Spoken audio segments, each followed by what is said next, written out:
Hello. হুম। হ্যাঁ sir, বলছি এই সাইডে কি ছুটি দিয়ে দেবো নাকি?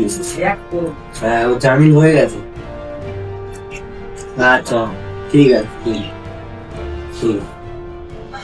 ছুটি চাই তো হয়ে গেছে।